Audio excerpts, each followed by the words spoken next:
কোরআন যদি তেলাওয়াত করা হয় বা কোরআনের আলোচনা করা হয়, সেখানে চুপ থাকাটা হচ্ছে ওয়াজিব। চুপ থাকাটা কি? আর মনোযোগ সহকারে শোনা। এখন আমাদের মধ্যে শোনার কয়েকটা শ্রেণী আছে, শুনতেছেন আর ভুলে যাচ্ছেন। তার মানে যা ইচ্ছা, শুনতে ভালো লাগতেছে এই শুনতেছেন, কিন্তু বাস্তবে পরিণত করছেন না। এই কাজটা যদি করেন তাহলে আলটিমেটলি এই সময়টা খুব বেশি উপকার আসবে না। উপকৃত হতে হলে আপনাকে কোরআন শুনতে হবে আর বলতে হবে সামিয়ানা ওয়া আতানা, শুনলাম আর মেনে নিলাম। রাজি আছি সবাই ইনশাআল্লাহ? আসুন আমরা আয়াতে চলে যাই। আল্লাহ রাব্বুল আলামিন বলছেন, পাঁচটা শ্রেণীর মানুষ, অর্থাৎ যে মানুষের মধ্যে পাঁচটা গুণ বিদ্যমান থাকবে, ওই মানুষগুলি আল্লাহর ভাষায় সফল। কয়টা গুণ? প্রথম গুণ হচ্ছে আল্লাযীনা ইউমিনুনা বিল গায়ব, যেই মানুষগুলি অদৃশ্যের প্রতি বিশ্বাস স্থাপন করবে। কিসের প্রতি? অদৃশ্য। অদৃশ্যটা কি? সব অদৃশ্য না, নির্দিষ্ট কিছু অদৃশ্য বস্তু বা সত্তা আছে। প্রথম অদৃশ্য সত্তা হচ্ছে মহান রব্বুল আলামিন আল্লাহ সুবহানাহু ওয়া তাআলা। তার উপরে ঈমান আনতে হবে, ঈমান বিল্লাহ। আমরা ছোটবেলায় ঈমানে মুফাসসাল পড়েছি, মুজমাল পড়েছি না?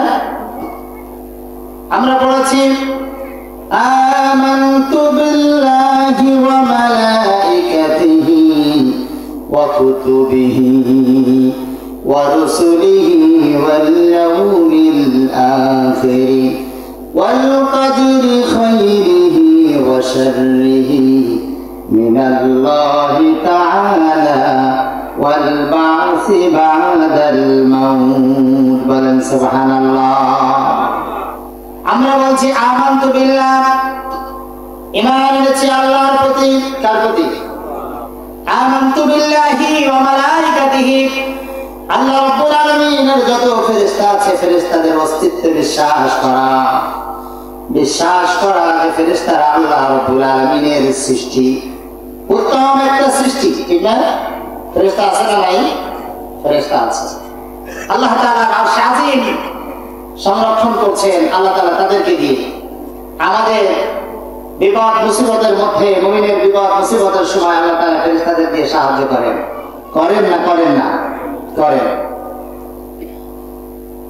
মানুষ কি কর্মকাণ্ড করে, ভালো অথবা খারাপ যাই করুক না কেন, আল্লাহ রাব্বুল আলামিন বলছেন কিরামান কাতিবিন ইয়ালামুনা মা তাফআলুন। রাব্বুল আলামিন বলছেন কিরামান কাতিবিন, সম্মানজনক দুইজন কাতিব, দুইজন লেখক রয়েছে ডান এবং বাম পাশে। তারা আমাদের আমলনামা সংরক্ষণ করছে। আপনি কতটুকু ভালো কাজ করছেন আর কতটুকু খারাপ কাজ করছেন, অযথা মানুষকে আঘাত দিচ্ছেন কিনা, মানুষের বিরুদ্ধে আচরণ করছেন কিনা, মানুষের দিকে চোখ লাগিয়ে তাকাচ্ছেন কিনা, মানুষকে গালমন্দ করছেন কিনা, মানুষের জমি ফাঁকি দিয়ে আত্মসাৎ করছেন কিনা। আবার যদি আপনি নামাজ পড়েন, রোজা রাখেন, আল্লাহ রাব্বুল আলামিনের স্মরণ রেখে প্রতিটা কাজ আপনি করেন, সেই কথাগুলিও কিরামান কাতিবিন, এই দুইজন সম্মানীয় লেখক লিপিবদ্ধ করে ফেলে। আছে না? আর অগণিত ফেরেশতা আছে। এই ফেরেশতাদেরকে কাফেররা বলতো এরা নাকি আল্লাহর কন্যা। মালাইকাতু বানাতুল্লাহ, তারা বলবে ভাই ফেরেশতারা হচ্ছে আল্লাহর মেয়ে। নাউজুবিল্লাহ। অনেক ইতিহাস আছে, এদিকে যাব না। শুধু ফেরেশতাদের অস্তিত্বে আপনাকে বিশ্বাস করতে হবে। যদি বিশ্বাস করেন তাহলে আপনি ঈমানদার, আর যদি না করেন তাহলে আপনি বেঈমান। কথা বলেন? আমার কথা বোঝা যাচ্ছে? তাহলে প্রথমে ঈমান আনতে হবে আল্লাহর প্রতি। কার প্রতি? দ্বিতীয় পর্যায়ে ঈমান আনতে হবে ফেরেশতাদের প্রতি। 3 নম্বর ঈমান আনতে হবে কিতাব সমূহের প্রতি। আমাদের প্রতি যেই কিতাব অনুসরণের হুকুম রয়েছে তার নাম কি? কথা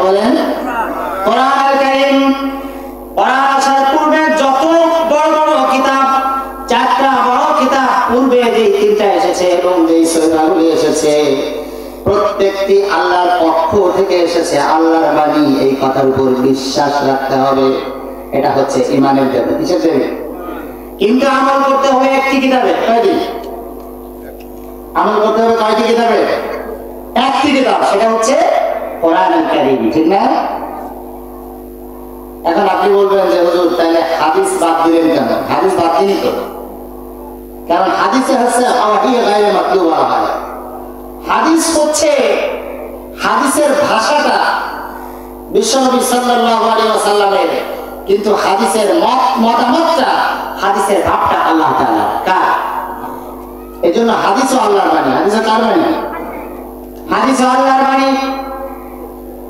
কারণ আল্লাহ রাব্বুল আলামিন হাদিস এবং কোরআনের স্বচ্ছতা প্রমাণ করতে যে রাব্বুল আলামিন বলছেন, মা ইয়ানতিকু আনিল হাওয়া ইন হুয়া ইল্লা ওয়াহয়ুন ইউহা।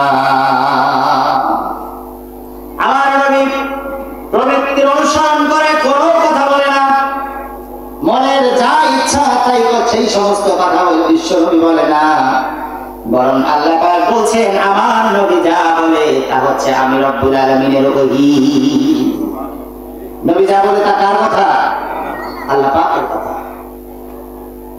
আল্লাহ পাক আরো বললেন, ওয়ালাউ তাকাওয়ালা আলাইনা বা'দাল আকাবিল লাআখাযনা মিনহু বিল ইয়ামিন সুম্মা লাকাতা'না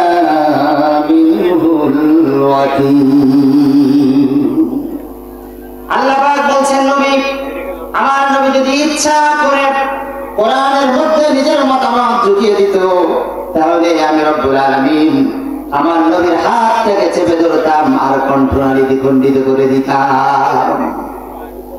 আল্লাহ নবীকে যত ভালোবাসে, পৃথিবীর আর কাউকে এত ভালোবাসে? হ্যাঁ, নবী পা উঁচু করেছেন, আল্লাহ পাক বুঝতে পেরেছেন কোথায় নিয়ে আসতে হবে, সপ্ত আকাশ ভেদ করে আজিমে রব্বুল আলামিন তার রাসূলকে নিয়ে গিয়েছেন। কিয়ামত পর্যন্ত চ্যালেঞ্জ করলো, পৃথিবীর কোন সায়েন্স, টেকনোলজি, বিজ্ঞান, প্রযুক্তি, আবিষ্কার যতই বাড়ুক, বিশ্বনবীর এই রেকর্ড ভাঙা সম্ভব। প্রথম আসমানই ভেদ করতে পারে নাই। ওই স্পেস টেকনোলজি নিয়ে তাদের গবেষণা এখনো পর্যন্ত গবেষণা শেষ করতে পারে নাই। তথ্য একটা দিচ্ছে, এতগুলো এই আছে, পরে আবার গবেষণা করে দেখতেছে আরো বের হচ্ছে। সৃষ্টি এই বিশালতা, আল্লাহ পাকের বিশাল সৃষ্টি, এটা গুণে শেষ করা যাবে না। তাহলে যেটা বলছিলাম, 3 নম্বরে বিশ্বাস করতে হবে কোরআনের প্রতি। কার প্রতি?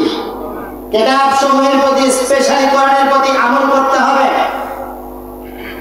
واليوم الآخر والقدر خيره وشره من الله تعالى।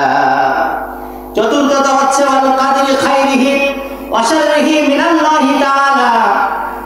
ভাগ্যের ভালো মন্দ যা কিছু হোক না কেন, বিশ্বাস করতে হবে আল্লাহ পাকের পক্ষ থেকে আমার রিজিকে ছিল, তাই হয়েছে, ঠিক না? আপনি অসুস্থ হয়েছেন, আমরা দেখেছি কিছুদিন আগে করোনা আক্রান্ত হয়েছে। করোনা মহামারী নয়, ওটা অতিমারী হয়ে গিয়েছিল। কারণ নির্দিষ্ট একটা অঞ্চলে যখন ধরে সেটাকে মহামারী হয়, তখন টোটাল ওয়ার্ল্ড মিলে ছেয়ে গেছে। ওয়ার্ল্ড ওয়াইড এটা যখন হয়ে গেছে, তখন এটা স্বাস্থ্য সংস্থা বা WHO, ওয়ার্ল্ড হেলথ অর্গানাইজেশন, এটাকে নাম দিয়েছে এটা অতিমারী। এই অতিমারীতে বহু মানুষ আমাদের সামনে মারা গিয়েছে না? আপনারা দেখছেন না? আমি দেখছি, কারণ আমি মানুষের, আমার ফ্যামিলিকে জানাতাম না, না জানাই আমাদের একটা টিম ছিল, আমরা দাফন কাফনের কাজে যেতাম। নড়াইলে আমাদের এক বড় ভাই ছিল, একটা গাড়ি ছিল, ওই গাড়িতে চলে যেতাম একদম প্যাকেট করে, মানে সদর হসপিটাল থেকে আমাদেরকে প্যাকেট করে দিত।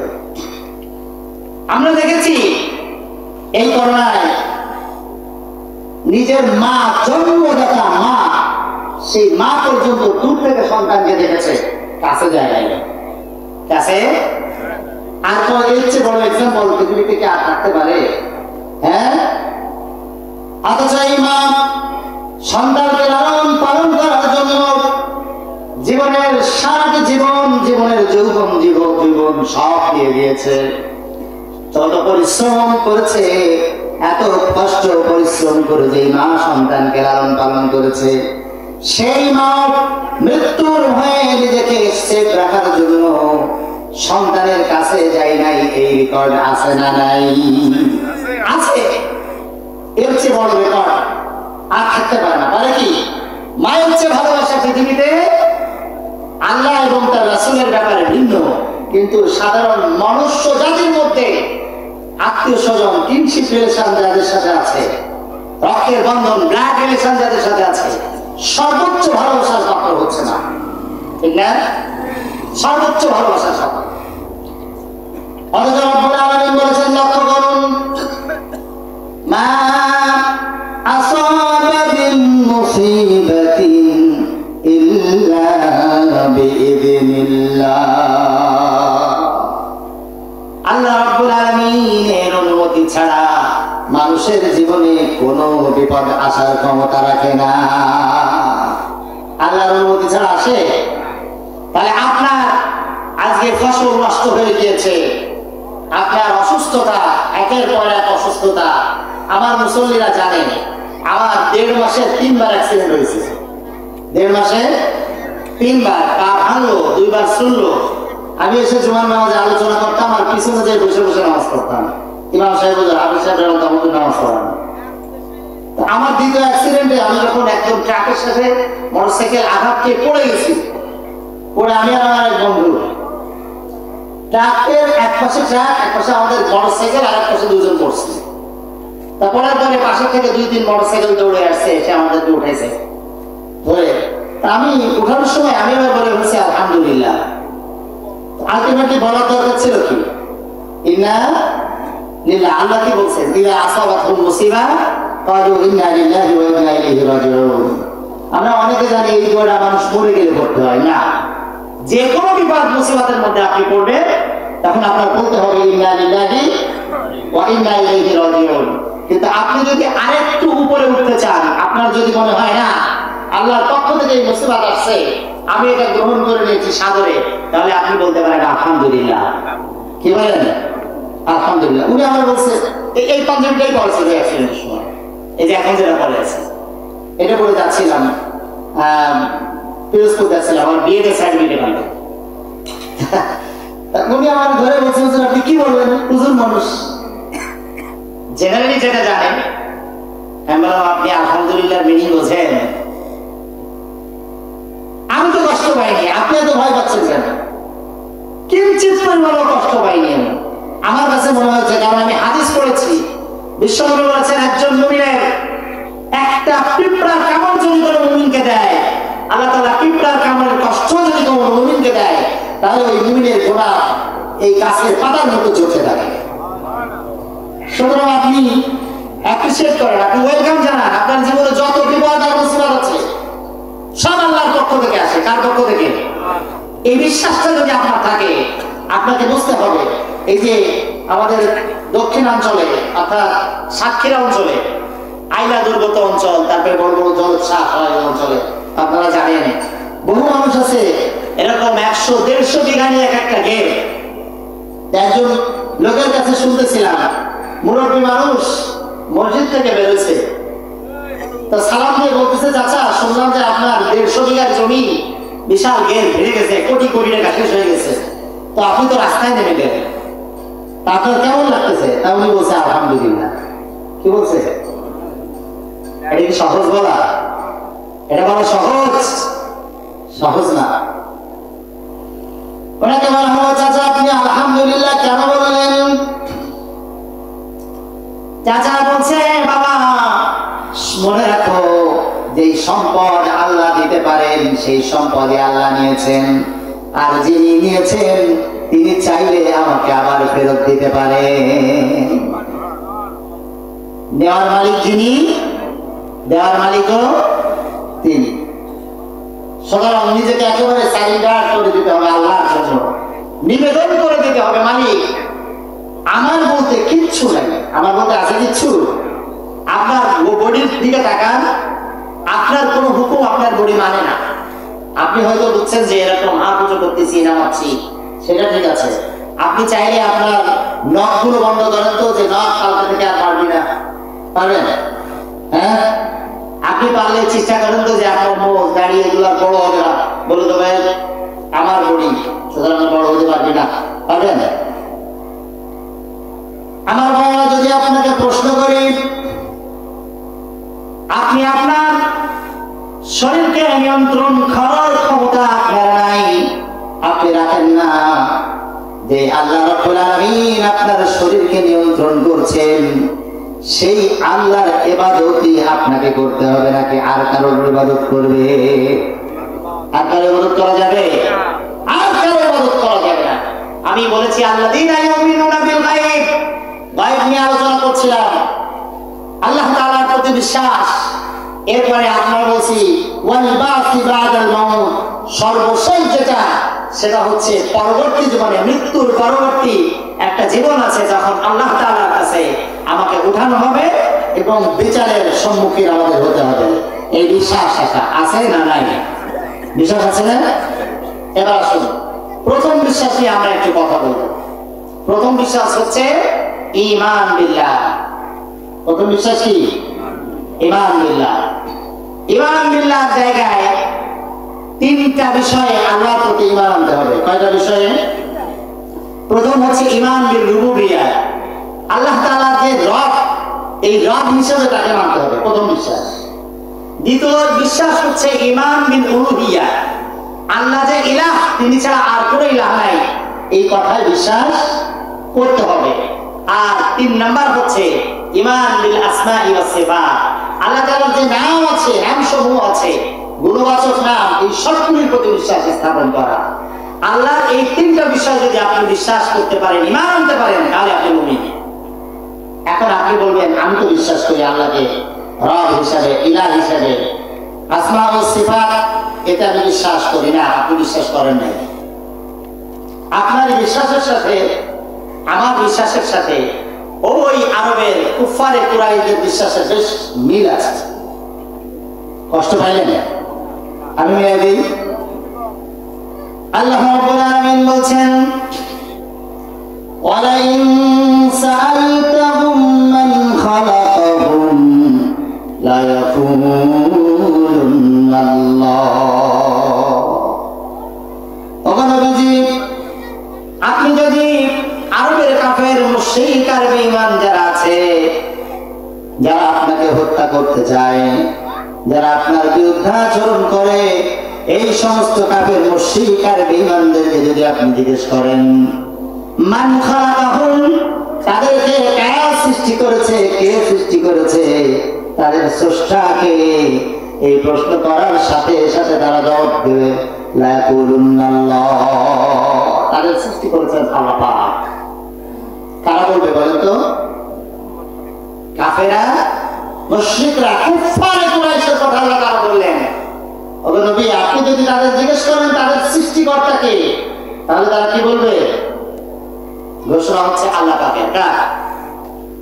আল্লাহ রাব্বুল আলামিন আরো ব্যাখ্যা করে বলছেন ওয়ালাইন সাআলতাহুম মান খালাকাস সামাওয়াতি ওয়াল আরদা লা ইয়াকুলুন্না আল্লাহ। বলেন সুবহানাল্লাহ। আল্লাহ পাক বললেন ওগো নবী, আপনি যদি তাদেরকে জিজ্ঞেস করেন মান খালাকাস সামাওয়াতি ওয়াল আরদ, ওই বিশাল আকাশ সমূহ আর জমিন কে সৃষ্টি করেছেন, লা ইয়াকুলুন্না আল্লাহ, তারা বলবে এই সব কিছু আল্লাহ রাব্বুল আলামিন সৃষ্টি করেছে। বুঝতে পারছেন কথা? আপনি একটু মেলাবেন আজকের কথা, যে কাফের, আরবের কাফেরদের সাথে আমাদের কতটা মিল, আর আরবের মুমিনদের সাথে আমাদের কতটা মিল। যদি তাদের সাথে কাফেরদের সাথে মিলে যায়, তাহলে সমস্যা আছে, আপনার এখান থেকে বের হয়ে আসতে হবে। রাজি আছেন সবাই? তাহলে প্রথম কথা ছিল মান খালাকাহুম, যে তাদেরকে সৃষ্টি কে করেছে, তারা বলবে আল্লাহ। দ্বিতীয় কথা মান খালাকাস সামাওয়াতি ওয়াল আরদ, আকাশ আর জমিন সৃষ্টি করেছে কে, তারা বলবে আল্লাহ। কে বলবে? কারা বলবে বলেন তো? কাফেররা। আল্লাহ রাব্বুল আলামিন আরো সুন্দর করে বললেন ولئن سألتهم من نزل من السماء ماء فأحيا به الأرض بعد موتها ليقولن الله। আপনি যদি আরবের কাফেরদের জিজ্ঞাসা করেন মান নাযালা মিনাস সামাই মান, ওই বিশাল সুদূর আকাশ থেকে কে পানি বর্ষণ করেন, যে পানির মাধ্যমে আল্লাহ রাব্বুল আলামিন মৃত জমিনকে জীবন দান করে দেন, তারা বলবে আল্লাহ, তারা বলবে কাফেরেরা।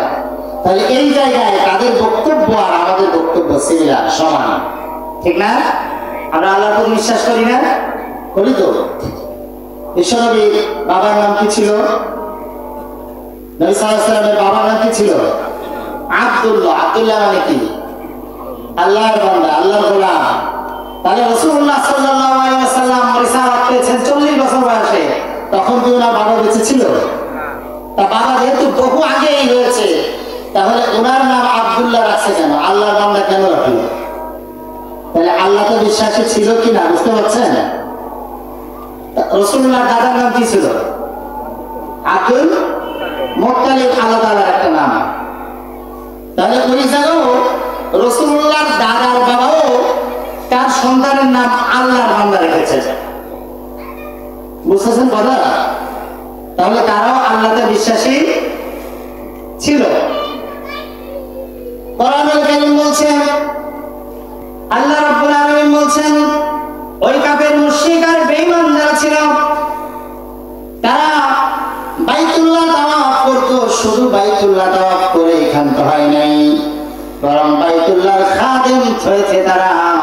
বাইতুল্লাহ যারা হজ করতে যেত তাদের পানি পান করাতো, তাদের খেদমত করত, তাদের পথ দেখিয়ে দিত, তাদের থাকার বন্দোবস্ত করে দিত এই কুফারে কুরাইশরা, বুঝছেন? তাহলে তারা বাইতুল্লাহর খেদমত করত, তাওয়াফ করত, হাজীদের পানি পান করাতো। কোরআন বলছে হাজীদের সেবা শুশ্রূষা করত, আল্লাহর প্রতি বিশ্বাস ছিল। আবু জেহেল বদরে যাওয়ার সময় বাইতুল্লাহর গিলাফ ধরে বলছিল, মুহাম্মদ ইবনে আব্দুল্লাহর বিরুদ্ধে যুদ্ধে যাচ্ছি, আল্লাহ তুমি বিজয় দান করো। নাউযুবিল্লাহ। আমি আপনাদেরকে বোঝাতে চাচ্ছি তারা আল্লাহর প্রতি বিশ্বাসী ছিল কিনা, বলেন? আল্লাহর প্রতি বিশ্বাস ছিল তাদের? কমপ্লিটলি ছিল। তার মানে এই মানুষগুলি আল্লাহ রাব্বুল আলামিন রব হিসেবে মেনে নিয়েছে, আল্লাহকে স্রষ্টা হিসেবে মেনে নিয়েছে, আল্লাহকে রিজিক দাতা হিসেবে মেনে নিয়েছে, কিন্তু মানতে পারে নাই শুধু ঈমান বিল উলুহিয়া, আল্লাহকে ইলাহ হিসেবে মানতে পারে না। ইলাহ হিসেবে মানতে, বাহ্যিক দৃষ্টিতে রব হিসেবে মেনে নিয়েছে। ফিরআউন রব হিসেবে মানে নাই, কিন্তু কাফের মুশরিক বেঈমান যারা ছিল মক্কার কাফেররা আল্লাহকে রব হিসেবে মানছে, স্রষ্টা হিসেবে মানছে, রিজিক দাতা হিসেবে মেনেছে, মানে নাই হচ্ছে আল্লাহকে ইলাহ হিসেবে মানে। অথচ এই পৃথিবীতে যত নবী আসছে সব নবী তার কওমকে ডাক দিয়ে বলছে, ইয়া কওমি ইবুদুল্লাহ মা লাকুম মিন ইলাহিন গায়রু। প্রত্যেকটা নবী তার জাতিকে ডেকে ডেকে বলেছেন, ইয়া কওমি ইবুদুল্লাহ, ও আমার কওম, ও আমার জাতির লোকেরা শুনে রাখো, মা লাকুম মিন ইলাহিন গায়রু, আল্লাহ ছাড়া তোমাদের কোনো ইলাহ নাই। আল্লাহ ছাড়া কোনো ইলাহ নাই। ইলাহ মানে হচ্ছে, আমরা বাটখারা চিনি, বাটখারা আমরা কি বলি? 1 কেজি 2 কেজি যে লোহা বাটখারা বলি, পয়ন বলে। আচ্ছা, পয়ন বা বাটখারা, ইলাহটা হচ্ছে এমন একটা মানদণ্ড। এদিকে কেন? ইলাহটা হচ্ছে এমন একটা মানদণ্ড, আপনাকে, আপনি যদি আল্লাহকে ইলাহ হিসেবে মানেন, তাহলে আল্লাহ পাকের এই ইলাহিয়া উলুহিয়াতটা যদি আপনি এক পাশে রাখেন, তাহলে অবশ্যই এই পাশে যদি ধরেন 1 কেজির একটা কোরিয়ান বা বাটখারা দেন, আর এই পাশে 1.5 কেজির একটা দেন, সমান হবে? কথা বলেন, সমান হবে? হবে না। আল্লাহকে যদি আপনাকে ইলাহ মানতে হয়, আপনি যদি রব্বে কারীমকে ইলাহ হিসেবে মেনে নেন, তাহলে আপনার ব্যক্তি জীবন, খেয়াল রাখেন দিকে, আপনার ব্যক্তি জীবন, আপনার পারিবারিক জীবন, আপনার সামাজিক জীবন, আপনার রাজনৈতিক জীবন, আপনার অর্থনৈতিক জীবন, আপনার চলাফেরা, আপনার চাকরি, আপনার ব্যবসা, আপনার বাণিজ্য, আপনার আচরণ বিধি, আপনার রাস্তা দিয়ে চলা, আপনার মানুষের সাথে আচরণ করা, মানুষকে দেখে হাসা অথবা খারাপ আচরণ যেটাই বলেন, প্রত্যেকটি কাজ যখন আপনি করবেন, অবশ্যই আল্লাহকে যদি ইলাহ হিসেবে মানেন, অবশ্যই অবশ্যই আপনাকে দেখতে হবে এখানে আল্লাহর বিধান কি আছে। আপনি যেটা করছেন, আপনার আচরণ বিধি, আপনি একজন মানুষকে থাপ্পড় মারবেন, আপনার বুঝতে হবে এই থাপ্পড়টা মারলে আল্লাহর রাজি খুশি বা আল্লাহর সন্তুষ্টি এখানে আছে কিনা। কথা বলেন, আল্লাহ পাক যদি এই জায়গায় অনুমোদন না দেয়, আপনাকে অ্যাপ্রুভাল না দেয়, তাহলে আপনি তাকে থাপ্পড় মারতে পারবেন না। আপনার অর্থনীতি চলছে সুদের উপর, অথচ আল্লাহ রাব্বুল আলামিন অর্থনীতি পরিচালনা করতে বলেছেন যাকাত দিয়ে, যাকাত ভিত্তিক অর্থ ব্যবস্থার উপর সমাজ চলবে। আল্লাহ পাক এই জন্য যাকাত ভিত্তিক অর্থ ব্যবস্থা চালু করতে বলেছেন। রব্বুল আলামিন বললেন কাইলা ইয়াকুনা দুলাতান বাইনাল আগনিয়াই মিনকুম। আল্লাহ পাক বললেন যাকাত ভিত্তিক অর্থ ব্যবস্থা এই জন্য রব্বুল আলামিন সমাজের মধ্যে বাস্তবায়ন করতে বলেছেন, যাতে করে সমাজের মধ্যে যারা অর্থবিত্তশীল এই মানুষগুলো যেন আরো বেশি ধনী না হয়ে যায়, আর গরিবরা যেন আরো বেশি পদের ফকির না হয়ে যায়। সামাজিক ভারসাম্যতা রক্ষা করা, অর্থনৈতিক ভারসাম্যতা রক্ষা করার জন্য আল্লাহ রাব্বুল আলামিন যাকাতের বন্দোবস্ত করে দিয়েছে। গরিবের কাছ থেকে, মানে বড় লোকের কাছ থেকে নাও আর গরিবদের দাও, এটাই তো যাকাত। কথা বলেন। আর সুদ কি? সুদ আছে গরিবের কাছ থেকে নাও আর বড় লোকের দাও, বেশি বড় লোক বানাও আর বেশি ফকির বানাও। কিন্তু যাকাত আল্লাহর তৈরি বিধান, আর সুদ হচ্ছে শয়তানের তৈরি বিধান। কার তৈরি বিধান? শয়তানের তৈরি বিধান। তো আমরা আলটিমেটলি যেটা করতেছি, এই সমাজ থেকে সুদটা বিদলিত করার চেষ্টাও করছি না। পুরা রাষ্ট্রীয়ভাবে যে সুদ ভিত্তিক অর্থ ব্যবস্থার মূলোৎপাটন করে যাকাত ভিত্তিক অর্থ ব্যবস্থা প্রতিষ্ঠা করতে হবে, এই চিন্তা ভাবনা আপনারা আমার মাথায় নাই। আছে ভাই? এদিকে ওইদিকে নিয়ে যাচ্ছে, ওইগুলো কি দেখতেছেন আপনারা? তাহলে এইটা আমাদের মধ্যে নাই। অথচ বিশ্বনবী সাল্লাল্লাহু আলাইহি ওয়াসাল্লামের এই হাদিস দেখেন, এই হাদিস অনুযায়ী আপনি আমি ইমানদার আছি কিনা? এই দেখেন আল্লাহ রাসূল বলেছেন মান জাহাদাহুম বিয়াদিহি ফাহুয়া মুমিন ওয়া মান জাহাদাহুম বিলিসানিহি ফাহুয়া মুমিন ওয়া মান জাহাদাহুম বিকলবিহি ফাহুয়া মুমিন ওয়া লাইসা ওয়া যালিকা হাববাতুন মিন খারদালিন আও কামা ক্বালা নবী আলাইহিস সালাম। বিশ্বনবী সাল্লাল্লাহু আলাইহি ওয়াসাল্লাম বলেছেন যে অন্যায় আর বিচার দেখবে সমাজের মধ্যে, সেইটা হাত দিয়ে প্রতিরোধ করবে যে সে হচ্ছে ফার্স্ট ক্লাস মুমিন। কোন ক্লাস? ফার্স্ট ক্লাস মুমিন। কিন্তু হতে পারে আপনার শক্তি নাই, সামর্থ্য নাই, আপনি যদি হাত দিয়ে প্রতিরোধ করতে যান তাহলে এলাকায় টিকতে পারবেন না, আপনার চাকরি থাকবে না। হয় না? হয় না? আপনি এলাকায় টিকতে পারবেন না, আপনাকে পিটানো হবে। তখন আপনার চেষ্টা করতে হবে কৌশলে সেখানে কিছু কথা বলা, প্রতিরোধ করার জন্য মুখ দিয়ে প্রতিরোধ করার চেষ্টা করতে হবে। যদি চিন্তা করেন মুখ খুলতে পারছি না, আসলে এরকম সবাই মুখ খুলতে পারছি না, বিশ্বনবী বলেছেন ওয়ামান জাহাদাহুম বিকলবিহি ফাহুয়া মুমিন। তাহলে অন্তঃকরণের মধ্যে পরিকল্পনা করতে হবে, ঘৃণা করতে হবে, আর পরিকল্পনা করতে হবে রাষ্ট্রের মধ্য থেকে অথবা এই সমাজের মধ্য থেকে এই অন্যায়, খুন, গুম আর জুলুম, অত্যাচার, ব্যভিচার কিভাবে ধ্বংস করা যায় তার পরিকল্পনা করতে হবে। আল্লাহর নবী বিশ্বনবী জনাবে মুহাম্মদ রাসূলুল্লাহ সাল্লাল্লাহু আলাইহি ওয়াসাল্লাম বলেছেন এর পরেও আর কোন ঈমানের লেশ মাত্র বাকি থাকবে না। ওয়ালাইসা ওয়াযালিকা হাব্বাতুন মিন খারদালিন। বিশ্বনবী বলেছেন এই তিনটার বাইরে ঈমানের কোন স্তর নাই।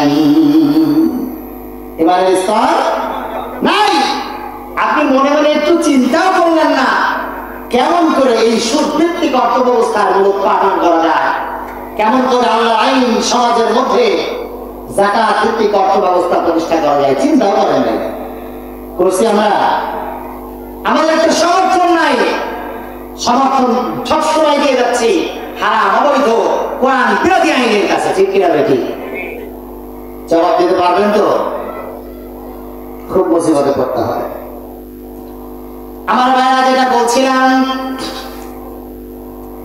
আল্লাহ রাসূল বিশ্বনবী মুহাম্মদ রাসূলুল্লাহ সাল্লাল্লাহু আলাইহি ওয়াসাল্লাম যখন কোরআন আইন মানুষের কাছে দাঁড়ে দাঁড়ে পৌঁছে দিলেন, তার মিশন যখন বন্ধ করতে পারল না কাফের মুশরিক আর বেঈমানেরা, তখন তারা ঘোষণা দিল, লা তাসমাউ লিহাযাল কুরআনি ওয়ালগাউ ফীহি লাআল্লাকুম তাগলিবুন। বলেন সুবহানাল্লাহ। আল্লাহ তাআলা বলে দিচ্ছেন তাদের কথাগুলি। তারা বলল, লা তাসমাউ, শুনো না, লিহাযাল কুরআন, এই কোরআন শুনো না, এই কোরআন শুনবা না। কারণ ওরা জানতো আরবের মানুষ তো আরবিয়ান ভাষায় কথা বলে, আরবি ভাষাটা তাদের ফার্স্ট ল্যাঙ্গুয়েজ, মাতৃভাষা, তাই না? একেবারে জন্মগত ভাষা। তো আমরা যতটা ভালো বুঝবো তার চেয়ে অনেক বেশি তারা বুঝবে। তো তাদের সামনে কোরআন যদি পড়া হয় যে এই অন্যায়, এটা অন্যায়, এটা হত্যা, গুম, এটা অন্যায়, এই মদ হারাম, এই জেনা হারাম, ব্যভিচার হারাম, অন্যের উপর অত্যাচার করা হারাম, অন্য সম্পদ আত্মসাৎ করা হারাম, কোরআনের আয়াতগুলো যখন পড়া হবে তখন আরবের সাধারণ মানুষও বুঝে ফেলবে কোরআন। তারা বলবে এটা হালাল, এটা হারাম, এটা করা যাবে না। কি আমাদের 8:30 পর্যন্ত না? তারা আল্লাহকে রব হিসেবে ঠিকই মেনে নিয়েছে, কিন্তু যখন বলা হলো আল্লাহর আইন দিয়ে সমাজ পরিচালনা করতে হবে, আল্লাহর আইন দিয়ে সমাজ পরিচালনা করলে আবু জাহেলের নেতৃত্ব শেষ, আবু জাহেলের নেতৃত্ব শেষ, আবু লাহাবের নেতৃত্ব শেষ, উতবা সাইবার নেতৃত্ব শেষ, তাদের হারাম আর জুলুমের রাজত্ব শেষ হয়ে যায়। এই জন্য তারা কখনোই রাজি হয় নাই যে কোরআন প্রতিষ্ঠিত হয়ে যায়। ঠিক না? আমি যদি আপনাকে বলি পৃথিবীর এমন কোন আইন থাকতে পারে যে আইন সমাজের মধ্যে যদি প্রতিষ্ঠিত হয়ে যায়, তাহলে কোন মানুষ এমন ভালো যে কালো, ধলা, ধনী, দরিদ্র সকলের জন্য সমান আইন করতে পারে? আছে কি? আছে? কেউ নাই। আওয়ামী লীগ ছিল, আওয়ামী লীগ যা করছে সব তার দলীয় নেতা কর্মী ভালো জন্য করছে। ঠিক না? বিএনপি যদি আসে ঠিক তাই করবে, তাই না? এর মানে হলো যাই করুক না কেন, দলীয় চিন্তা ভাবনা না, মূল বক্তব্য হচ্ছে মানুষের তৈরি আইন দিয়ে কখনো সমাজে equality, human dignity and social justice প্রতিষ্ঠা হতে পারে। আমরা দেখেছি 1971-এ স্বাধীনতা আন্দোলনের উদ্দেশ্য 3টা ছিল, ভাইটা। এই যে আমার সামনে কোরআন নাই, কিন্তু ভিতরে তো কোরআন আছে। আমি হুজুর বলতেছি, এই যে 3টা উদ্দেশ্য স্বাধীনতা আন্দোলন হয়েছে, 3টাই কোরআনের আইন। 3টাই কিসের আইন? নবী রাসূলরা আসছে এইটা প্রতিষ্ঠা করতে, কিন্তু ওটা ছিল লিখিত বইয়ের পাতায়, ওটার কার্যকারিতা আমরা দেখতে পাইছি। জেলখানার মধ্যেও বৈষম্য আছে না নাই? জেলখানার মধ্যেও বৈষম্য। আপনি যদি বলেন বাইরে, জেলখানার মধ্যে বৈষম্য। অনেক মানুষের পিসিতে, প্রিজন সেল যেটা আছে, পিসিতে বাইরে থেকে টাকা আসে, খাচ্ছে। অনেক মানুষের নাই, অসহায়, ওই জেলার যা দিচ্ছে তাই খাচ্ছে। এরপরে জেলার যে খাবারের যে অবস্থা, তাদের কেউ তো বুঝবেন। আপনাকে সরকারিভাবে যে অ্যালটমেন্ট দেওয়া হয় সেটা আপনাকে দেওয়া হয় না। মানে প্রত্যেকটা জায়গায়। অথচ স্বাধীনতা আন্দোলন হয়েছে এই 3টা জিনিস, ইকুয়ালিটি, সমতা, কিসের জন্য? সাম্য প্রতিষ্ঠার জন্য, হিউম্যান ডিগনিটি, মানবিক মূল্যবোধ, এন্ড সোশ্যাল জাস্টিস, সামাজিক ন্যায় বিচার। এই 3টা প্রতিষ্ঠার জন্য স্বাধীনতা আন্দোলন হয়েছে, কিন্তু ওটা বইয়ের পাতায় লেখা ছিল, আসলে কার্যকর হয়? আমার ভাইরা, ওটা যদি কার্যকর করতে হয় তাহলে আল্লাহর আইন কার্যকর করতে হবে। আপনি বিশ্বাস না হলে আপনার পরিবারের মধ্যে আল্লাহর আইন প্রতিষ্ঠা করে দেখেন।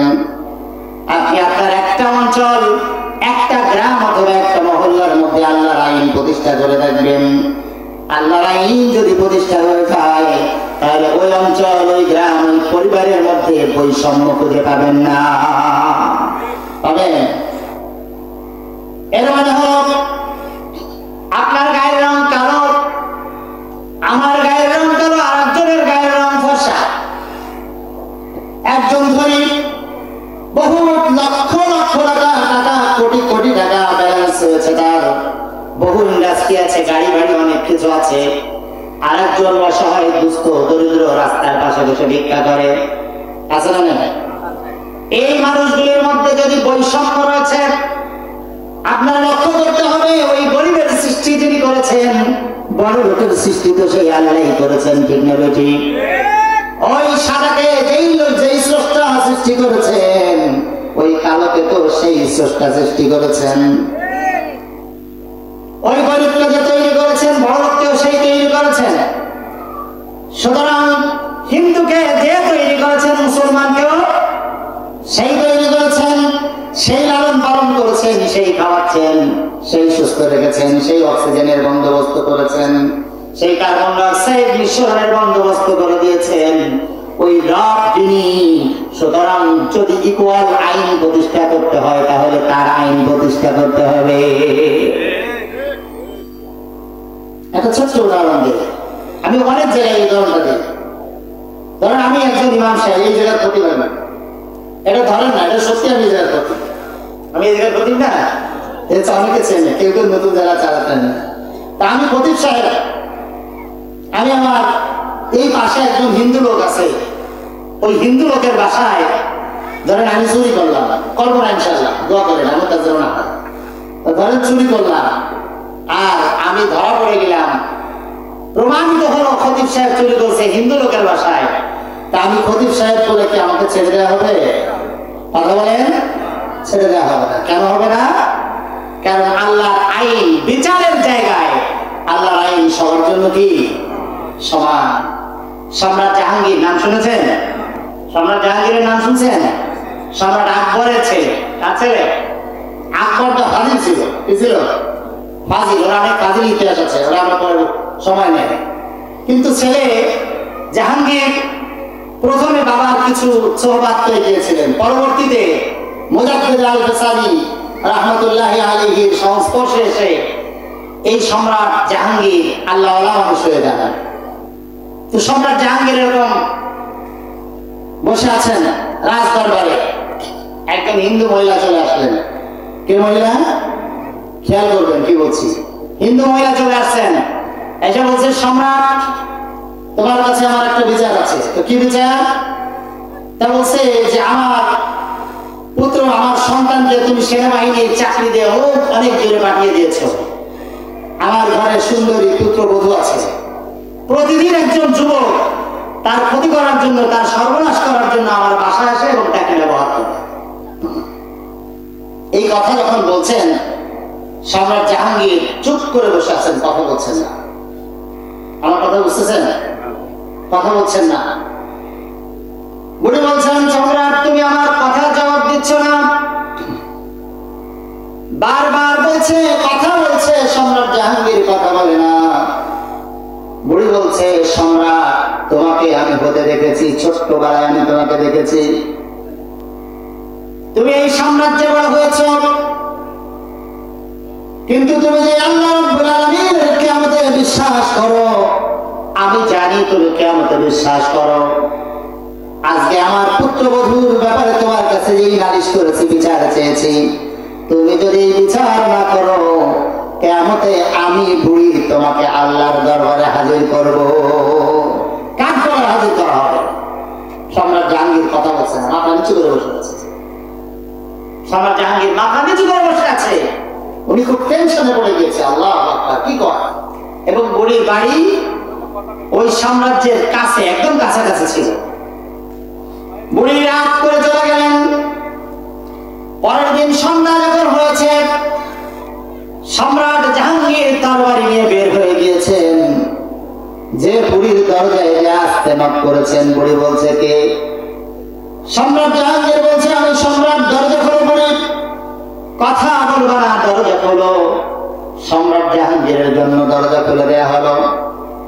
খুলে দেওয়ার পরে সম্রাট জাহাঙ্গীর ঘরের মধ্যে ঢুকে দেখে ওই পুরুষ ওই মহিলার সাথে খারাপ আচরণে লিপ্ত, জোরপূর্বক। অথচ ওই মহিলা বাঁচাও বাঁচাও করে চিৎকার করছে। সম্রাট জাহাঙ্গীর বুড়িকে বলছে, বুড়ি তোমার বাতি লিভিয়ে দেয়।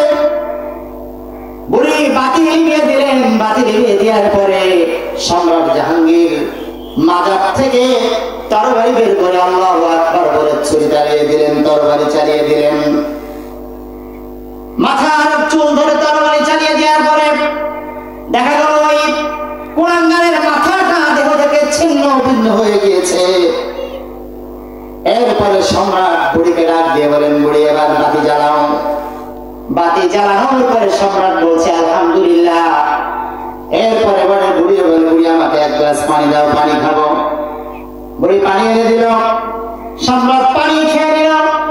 পানি খাওয়ার পর সম্রাট চলে যায়। যাওয়ার সময় বুড়িকে বলে, বুড়ি আগামীকাল সকালে তুমি রাজ দরবারে এসো। যেই কথা সেই কাজ।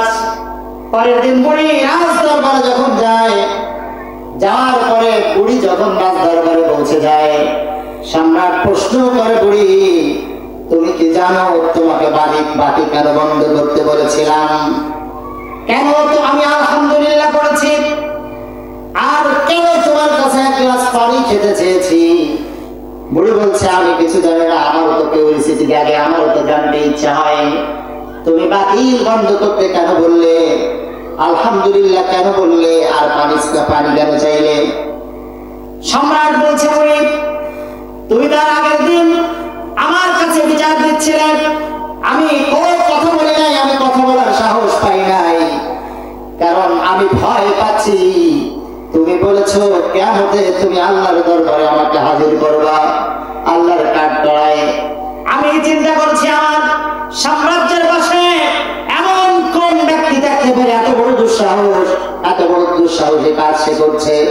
আমার বুঝতে বাকি নাই, আমার ছেলে ছাড়া এরকম দুঃসাহস আর কেউ করতে পারে না। আমি ভয় পাচ্ছিলাম হয়তো আমার সন্তান করেছে, আর কিয়ামতে যে তুমি আমাকে, এই কারণে আমি বলেছি বুড়ি বাতি বন্ধ করে দাও, কারণ আমি যদি আমার সন্তানের দিকে তাকাই তাহলে আমি রায় বিচার করতে পারবো না। সুবহানাল্লাহ। মূলত সম্রাট জাহাঙ্গীর কার কলা ফেলে দিলেন? তবে তো সন্তানের। কার? সন্তানের। উনি নিশ্চিত জানছে ওনার সন্তান এই অপকর্মের সাথে লিপ্ত, এই জন্য বাতি বন্ধ করে দিতে চেয়েছেন। কারণ আল্লাহর হুদুদ, আল্লাহর হক প্রতিষ্ঠার জন্য, আল্লাহ পাকের সীমারেখা যা আছে, আল্লাহর বিচার ব্যবস্থা যা আছে, সেটা প্রতিষ্ঠা করতে সন্তানের দিকে তাকালে তার দেরি হতে পারে। এরপরে বলা বলছি, আমি আলহামদুলিল্লাহ এই জন্য বলেছি, দেখলাম না আমার সন্তান এত বড় অপকর্ম করে নাই, এত নোংরা ছেলের পিতা আমি নই, এই জন্য আলহামদুলিল্লাহ বলেছি। আর পানি খেতে চেয়েছি এই জন্য যে তুমি যখন রাস্তার বারে এসে আমাকে বিচারের কাঠগড়ায় দাঁড় করার কথা বলেছ, তখন থেকে ওই হত্যার আগ পর্যন্ত আমি সম্রাট এক গ্লাস পানি মুখে দেই নাই। আমি শপথ করেছি আগে বিচার করব, তারপরে খাবো, কিছু খাবো। আগে বিচার করব, তারপরে খাবো। সম্রাট জাহাঙ্গীর ডাক দিয়ে বলছে, বুড়ি তুমি হিন্দু মানুষ, কিন্তু তোমার পুত্রবধূর সতীত্ব ইসলামের কাছে, মুসলমানের কাছে, আমি সম্রাটের কাছে সম্রাটের মাথার মুকুটের চেয়ে বেশি দামি। এটা হচ্ছে ইসলাম। এটা কি সাহাবা আজমাইনের ঘটনা বহু আছে, অনেক শোনেন। আমি একটা বললাম শুধু একজন শাসকের কথা। সুতরাং কোরআন যদি প্রতিষ্ঠা হয়ে যায়, ইসলাম যদি প্রতিষ্ঠা হয়ে যায়, তাহলে এই ইকুয়ালিটি প্রতিষ্ঠিত হয়ে যাবে, কোনো বৈষম্য থাকবে না। আমার কথা বুঝতে পারছেন? আরেকটি হাদিস বিশ্বনবী বলেছেন যে কি দেখেন, মান যালামা মুআহিদান আও ইনতাকাযাহু আও কাল্লাফাহু ফাওকা তাআতিহি। কোন মুসলিম অধ্যুষিত অঞ্চলে যদি কোনো মানুষ অমুসলিম হতে পারে, তাকে অত্যাচার করা হয়, নিপীড়ন করা হয়, তাকে জুলুম করা হয়, বিশ্বনবী বলেছেন কিয়ামতের দিন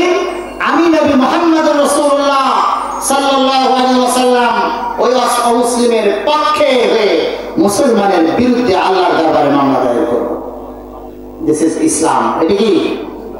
এটাই হচ্ছে ইসলাম, এটা কোরআন, এটা আল্লাহর বিধান। এর চেয়ে শ্রেষ্ঠ বিধান পৃথিবীতে আর থাকতে পারে না। আমার ভাইরা, আমার সময় শেষ। এজন্য আসুন উদাত্ত আহ্বান জানাচ্ছি, আল্লাহর প্রতি অবিচল বিশ্বাস যদি আনতে হয়, আল্লাহর প্রতি ঈমান বিল্লাহ যদি আপনাকে বিশ্বাস করতে হয়, যদি আল্লাহর প্রতি ঈমান বিল্লাহের মধ্যে যদি আসতে চান, আল্লাহর প্রতি বিশ্বাস স্থাপন করতে গেলে তিনটা জিনিসে বিশ্বাস করতে হবে। কয়টা মনে আছে? তিনটা। প্রথমে বলেছিলাম ঈমান বিল রুবুবিয়্যাহ, আল্লাহকে রব হিসেবে মেনে নিতে হবে। কি হিসেবে? ঈমান বিল উলুহিয়্যাহ, আল্লাহকে ইলাহ হিসেবে, বিধানদাতা হিসেবে, একমাত্র আইনদাতা, কানুনদাতা হিসেবে বিশ্বাস করতে হবে। আর ঈমান বিল আসমাই ওয়াস সিফাত, আল্লাহ তাআলার যত গুণ আছে, গুণপূর্ণ নাম আছে, সবগুলির প্রতি অবিচল বিশ্বাস যদি আমরা রাখতে পারি, তাহলেই কেবল আমরা আল্লাহর প্রতি ঈমান আনতে পারবো, আমরা মুমিন হতে পারবো। আমরা সবাই রাজি আছি এই তিনটা জিনিসে বিশ্বাস করতে? আল্লাহ তাআলা আজকে যতটুকু আলোচনা করেছি, সময় নাই, আমাকে 8টা পর্যন্ত বলছে। আল্লাহ তাআলা যেন আমাদেরকে এই কথাগুলি বুঝে জীবনের প্রতিটা মুহূর্তে আমাদের কোনো কাজ যেন আল্লাহর আইনের বাইরে, আল্লাহর হুকুমের বাইরে না হয়। আমরা যদি এই সংকল্প করতে পারি, তাহলে আজকের মাহফিল আমাদের জন্য সফল হবে। বলেন আমিন। আল্লাহ তাআলা আজকের এই মাহফিলটাকে, মাহফিলের যারা ইন্তজামিয়া কমিটি আছে, মাহফিলের সর্বাত্মক ভাবে যারা সাহায্য করেছে, অর্থ দিয়ে, শ্রম দিয়ে, মেধা দিয়ে, বুদ্ধি বিবেচনা, এখানে শ্রোতা বক্তা যারা আছে, সকলকে যেন আল্লাহ তাআলা এই মাহফিলের ওসিলা করে কিয়ামতের ময়দানে নাজাতের ব্যবস্থা করে দেন। আমিন। ওয়া আখিরু দাওয়ানা আলহামদুলিল্লাহি রাব্বিল আলামিন। আসসালামু আলাইকুম ওয়া রাহমাতুল্লাহি ওয়া বারাকাতুহু।